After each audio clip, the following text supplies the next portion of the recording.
AITA for not wanting to go to my brother's wedding because my SIL keeps making jokes about my past addiction?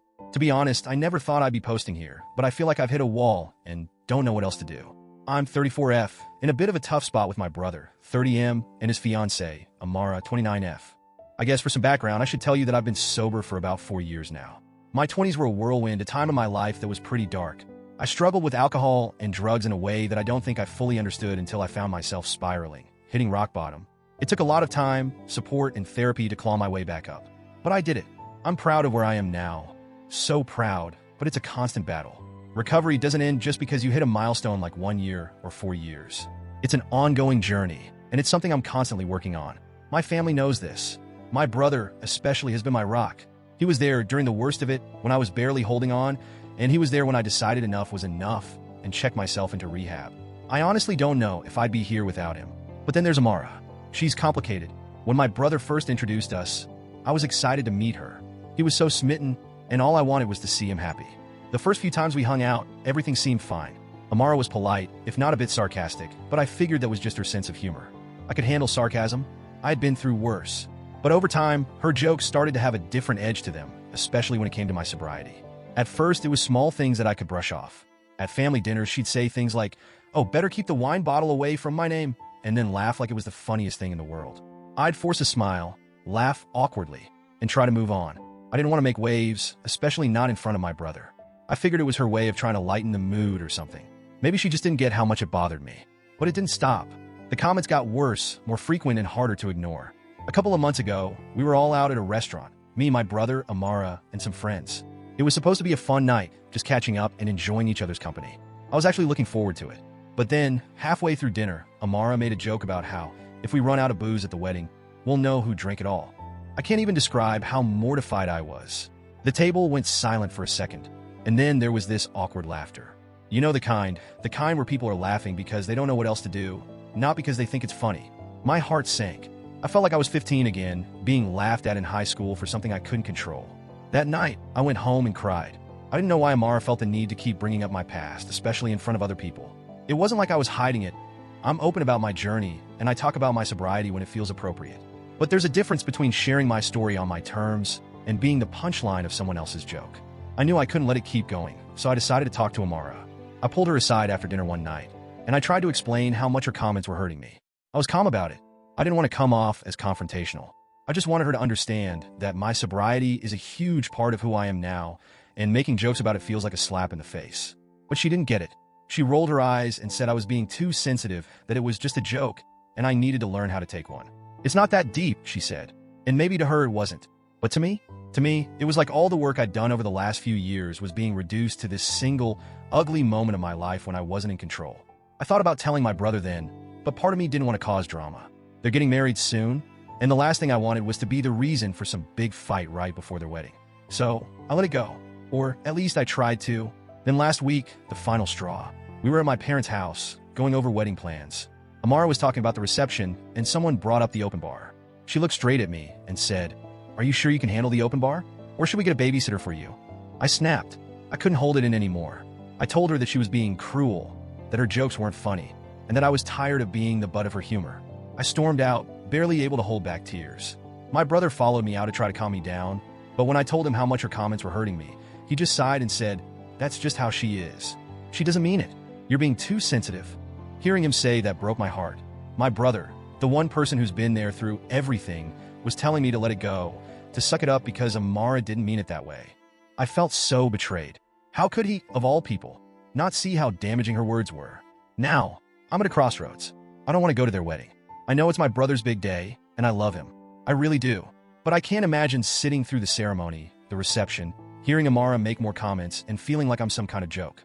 When I told my brother I wasn't sure if I could make it, he was livid.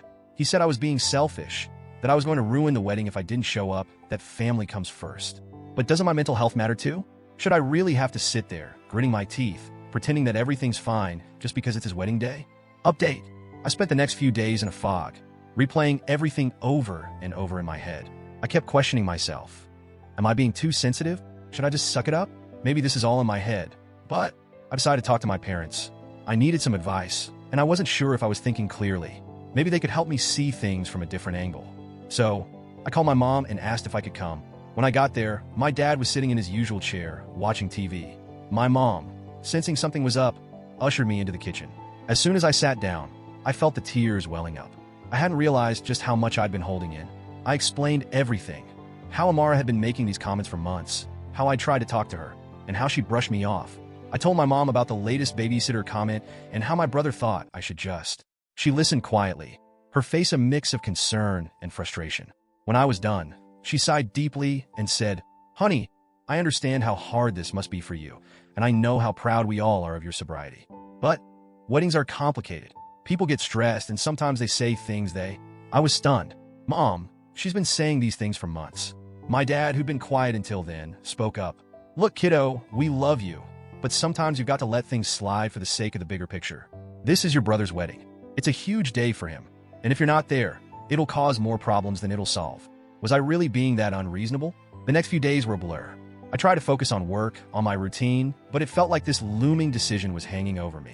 I didn't want to disappoint my brother, but I also couldn't shake the feeling that going to the wedding would be a huge mistake. Every time I thought about sitting at a table, surrounded by friends and family, with Amara making her snide comments, I felt a surge of anxiety. A few nights later, my brother called. I could tell from his tone that he wasn't happy. He immediately launched into it, telling me how important it was for me to be there, how he couldn't believe I was even considering not showing up. "You're my sister," he said. "We've always been close. I don't understand why you're making such a big deal out of this." I tried once again to explain how Amara's comments have been affecting me, but he cut me off. "Look, I know she could be a little blunt sometimes, but you're blowing this out of proportion. She doesn't mean it. And besides, it's my wedding. You have to be there." I could feel the frustration building up inside me. Why is it always on me to just let it go? Why can't she stop making these jokes? Why am I the one who has to keep the peace? He sighed, and I could hear the exhaustion in his voice. "Because that's just who she is, okay? You either get used to it, or you're going to make yourself miserable. I'm not going to ask her to change who she is for one day. Just please, for me, be there. Don't ruin this." And with that, he hung up. I sat there, staring at my phone, feeling a mix of anger, sadness, and confusion. I wanted to scream. It felt like everyone was asking me to carry the weight of this situation, to be the one who sacrificed my own feelings so that everything could look fine from the outside. I didn't sleep much that night. I kept going back and forth in my mind, trying to figure out what to do. I loved my brother. He had been there for me during the hardest times of my life. But now it felt like he was asking me to go through something deeply painful just to avoid making waves. The next morning, I woke up with a pit in my stomach. I knew I had to make a decision soon, and it felt like no matter what I chose, someone was going to be hurt. I could go to the wedding and spend the day trying not to fall apart, or I could stay away and deal with the fallout of not being there for my brother. In a last-ditch effort to find some clarity, I decided to reach out to my sponsor. She's been with me since I first got sober, and I trust her judgment more than anyone else's. I called her up and asked if we could meet for coffee. I needed someone who would really listen, someone who wasn't emotionally invested in the wedding or in keeping the peace with Amara. When we sat down, I didn't hold back. I laid everything out for her, the comments, the tension, the pressure from my family and my brother. I told her how I felt like I was being asked to prioritize everyone else's comfort over my own. She listened patiently, nodding along, and when I finished, she took a deep breath. You know, one of the things we talk about in recovery is boundaries. It's hard, especially with family, but sometimes we have to set boundaries for our own mental health and well-being. If being at that wedding is going to hurt you, you have the right to protect yourself. I felt a wave of relief wash over me. For the first time in weeks, someone was validating my feelings. She wasn't telling me to suck it up or let it go. She was telling me it was okay to put myself first. But she continued, "You also have to be prepared for the consequences. People might not understand. They might be hurt. But at the end of the day, you're the one who has to live with your decision." That hit me hard. I knew that if I skipped the wedding, there would be fallout. My brother might never forgive me. My parents would be disappointed. And Amara, well, she'd probably use it as more fuel for her jokes. But for the first time, I felt like I had a clear choice. I could go and pretend everything was fine, or I could stand my ground and protect my sobriety, protect my peace.